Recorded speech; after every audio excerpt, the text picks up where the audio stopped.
આ ઘડિયાળ જર્મન બનાવટનું છે અને એમાં એનું જે રોલક છે એ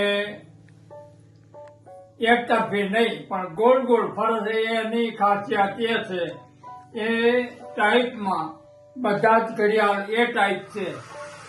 આ પણ એ ટાઈપ છે. આ પણ જર્મનીનું છે, ચાલુ કન્ડિશનમાં છે. અને એ પણ જે આ મોટું છે ને એ જ કંપનીનું આ ઘડિયાળ છે. એ પણ ચાલુ કન્ડિશનમાં, આ પણ ચાલુ કન્ડિશનમાં.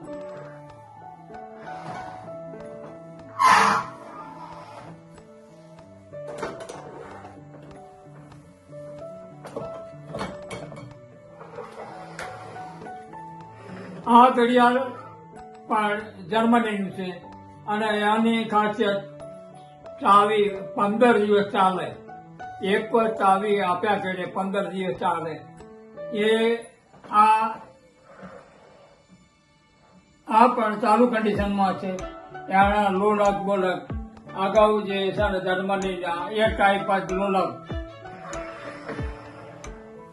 ભાઈ આ પણ જર્મનીનું. આનું પણ રિવોલ્વિંગ એનું જે લોલક, આ એક જ ટાઈપના બધા લોલક છે અને તમામ જર્મની બનાવટના છે અને હેરિટેજમાં ગણના થાય એ ટાઈપના છે. બાય.